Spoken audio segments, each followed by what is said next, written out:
Sri Lanka premier লিগের প্রথম ওভারে প্রথম বলেই উইকেট নিয়েছেন কাঠার মাস্টার মোস্তাফিজুর রহমান।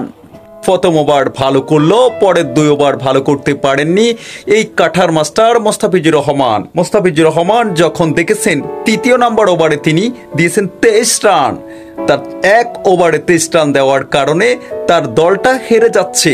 তখনই উপর দিকে লাথি মেরেছেন বলটিকে মোস্তাফিজুর রহমান। মোস্তাফিজুর রহমান তার নিজের রাগকে কন্ট্রোল করতে পারেননি।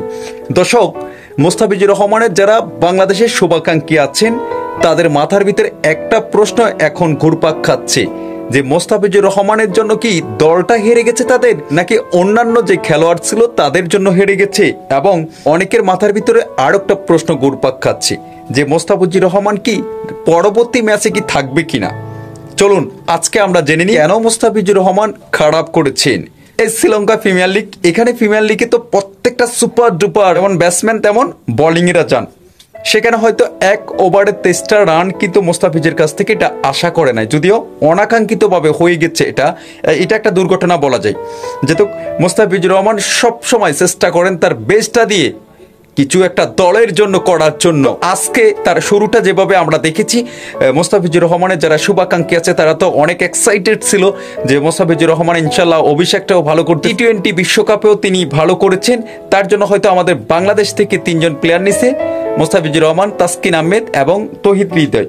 তৌহিদ হৃদয় দেখেন 2 বল খেলে 1 রানে আউট, LBW হয়েছে, যদিও একেবারে কষ্টদায়ক একটা আউট।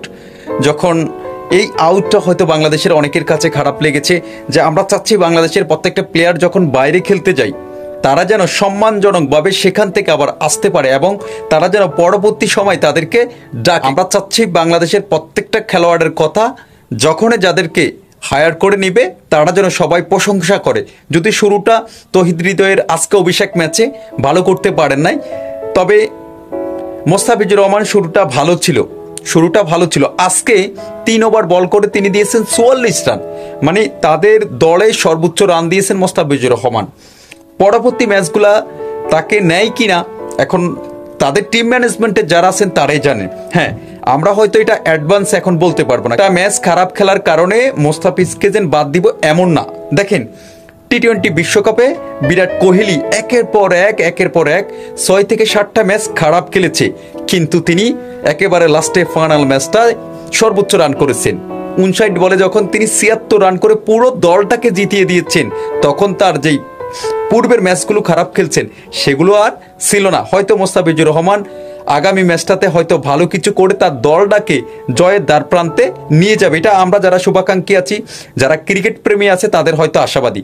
দর্শক, আপনার কি ধারণা আজকে এই ভিডিওর নিচে কমেন্ট করে জানান, আগামী ম্যাচে মোস্তাফিজুর রহমানকে নেওয়া দরকার আছে না নেই, নাকি মোস্তাফিজুর রহমানের জন্য আজকে তাদের দলটা হেরে গেছে।